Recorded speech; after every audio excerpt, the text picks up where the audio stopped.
Good evening, Mangalore. You're tuned into Daily News Podcast, your prime source for local insights and beyond. Today's stories will take you from the heart of our community to the broader national stage, covering everything that matters. Let's dive into the news that shapes our world. In a disturbing incident in Udupi, a postgraduate medical student from Manipal, identified as Mohammed Danish Khan, was arrested for allegedly harassing and pressurizing his female classmate to convert to Islam for marriage.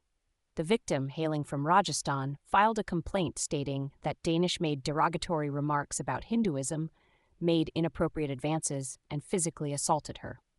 She also mentioned that he would harass her over the phone. The accused has been taken into custody and is now in judicial custody following his appearance in court. This case has raised concerns about coercion and harassment in relationships and is being closely monitored by authorities in Udupi. In a tragic incident at Mangalore Central Railway Station, auto rickshaw driver Iqbal, aged 47, from Bajal, suffered a fatal heart attack at the auto park. His fellow drivers tried to rush him to the hospital upon noticing his chest pain, but unfortunately, he passed away before reaching the medical facility. The sudden demise of Iqbal has left the auto rickshaw community in shock. May his soul rest in peace. In a heartwarming gesture towards nurturing young minds, Mangalore Refinery and Petrochemicals Limited, MRPL, has extended a helping hand by generously donating 47 lakhs to the Akshaya Patra Foundation. Through this contribution, approximately 2,500 students in schools close to the MRPL facility will benefit from daily nutritious meals under the midday meal program initiated by ISKCON. This philanthropic act falls under MRPL's Shiksha Samrakshan scheme, focusing on supporting education through various avenues. The letter of intent for the donation was handed over by Mr. Prashant Baliga, GM CSR of MRPL, reinforcing their commitment to enhancing the learning environment for children. Let's applaud this noble initiative aimed at eradicating classroom hunger and empowering the youth of Mangalore. In a recent development, Karkala police have successfully apprehended a burglary suspect from Mudaru village. The accused, identified as Santosh T., 32, from Mala, had allegedly stolen jewelry worth 10.05 lakhs from a residence in Mudaru village on August 30th. Following a prompt complaint, a special police team was assembled to track down the thief. On September 1st, the team successfully arrested the suspect and recovered the stolen valuables, including a two-wheeler. The swift action by the authorities has been lauded by the local community for ensuring justice in the case. In a tragic incident near Kanthamangala, the body of a youth who jumped into the Payaswini River has been found. The deceased has been identified as Sinan, 30, from Ajavara village. It is reported that he suffered from mental illness and had previously attempted suicide. Sinan jumped off Kanthamangala Bridge on his way back from Sulia. After an extensive search, his body was recovered by the evening. Sulia police have initiated an investigation into the case. In a progressive move to enhance aviation education, NITA University, Mangalore introduces two new programs in partnership with Aerodynamics Academy, BSc Hans in Civil Aviation Pilot Training, CACT, and BSc Hans Civil Aviation Flight Dispatcher, CAFD. These programs, aligned with international standards, equip students with the necessary skills to excel in the rapidly expanding aviation industry. The BSc CAP program offers comprehensive pilot training, including CPL flying, while the BSc Hans CFD program focuses on training flight dispatchers. Both programs, delivered by experienced faculty, blend theoretical knowledge with hands-on training. With state-of-the-art facilities and industry-specific curriculum, graduates will have diverse career opportunities in airlines, flight operations, safety management, and more. NITA University's commitment to offering top-tier education ensures that graduates are well prepared to meet the challenges of the global job market. For more information, contact 91-70228-27317 or visit niti.edu.in. In Sulia, 5 individuals were injured in a collision between a container lorry and an ambulance near Kumbra. The ambulance was en route from Mangaluru to Sulia, transporting a child to a hospital in Mangaluru, when the accident occurred with a container lorry heading towards Madikeri from Puttur. The injured, including the child, have been promptly taken to the hospital for treatment. In a tragic incident at Muduperara Kairan, Mangaluru, a 31-year-old man named Pradeep Pujari passed away after suffering a cardiac arrest while playing cricket. Pradeep, an employee of Padupara Gram Panchayat, was also the president of the Mangalore Taluk Committee of State Gram Panchayat Employees Association. Our thoughts are with his family and loved ones during this difficult time. Karnataka declares dengue as an epidemic disease, with stringent measures in place to curb the spread. The government has amended the Karnataka Epidemic Diseases Regulations 2020, naming severe forms of dengue as part of the notification. Responsibilities have been outlined for owners and occupiers of properties to prevent mosquito breeding, including covering water containers and disposing solid waste properly. The Chief Commissioner of BBMP in Bengaluru and Deputy Commissioners in other districts have the authority to ensure compliance within their jurisdiction. Non-compliance can lead to penalties up to 2,000, with weekly fines for continued negligence. With the state recording 25,408 dengue cases and 12 deaths as of September 2nd, these measures are crucial to contain the outbreak. Stay tuned to Mangalore today for more updates on this developing situation. In the wake of Kannada actor Darshan's controversial photos smoking inside Bengaluru Central Prison, inmates at Central Prison in Sogan near Shivamogga are now demanding similar privileges. Nearly 778 prisoners held a flash protest by skipping meals and demanding the right to smoke beedas and use tobacco products.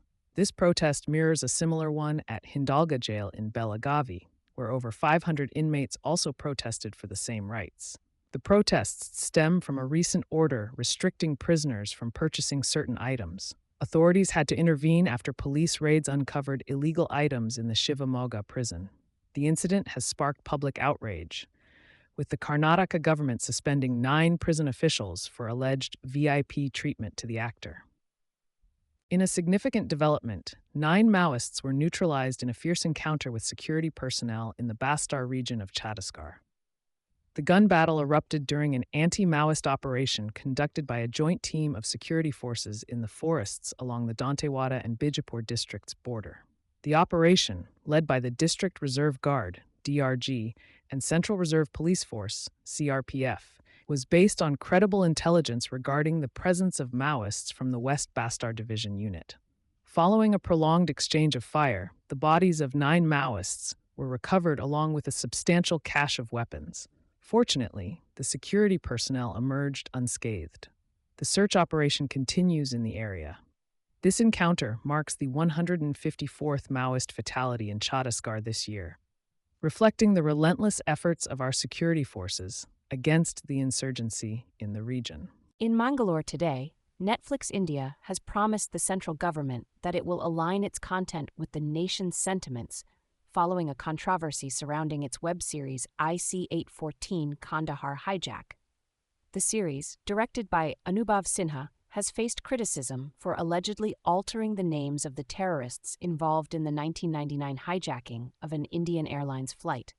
The use of names like Bola and Shankar in place of the actual identities of the hijackers has led to accusations of distorting historical facts and hurting Hindu sentiments.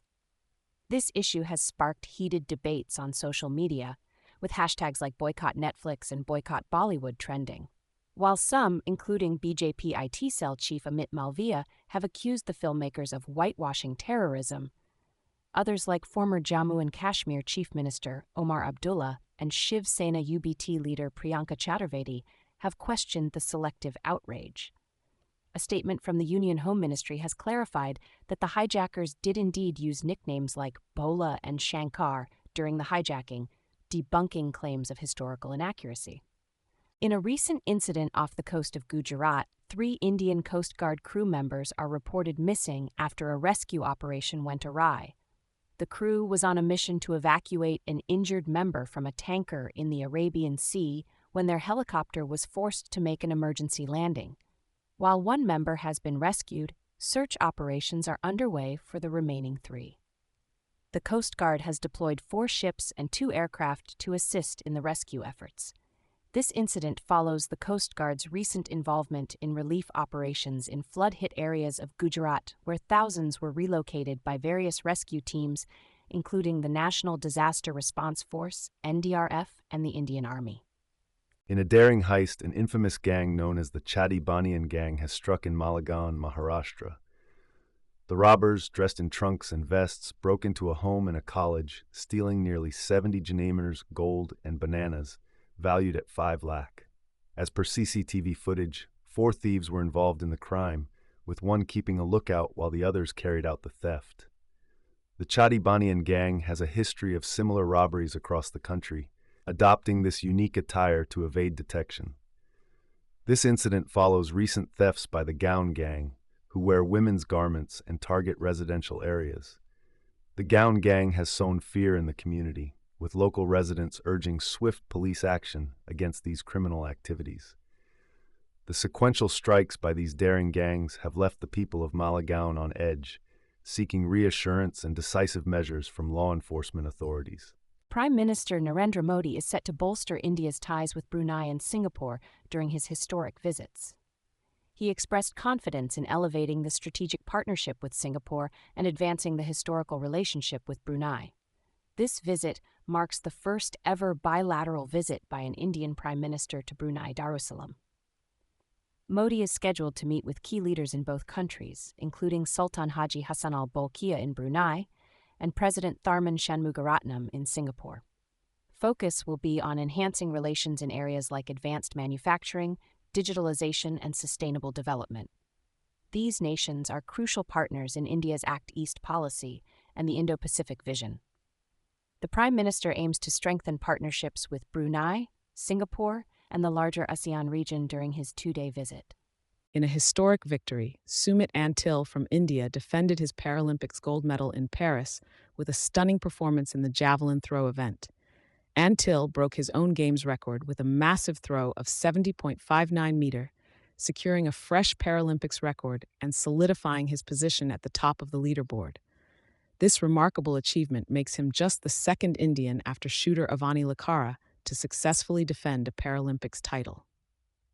Antil's outstanding display also led India to its 3rd gold medal of the Paris Paralympics and its first in para-athletics.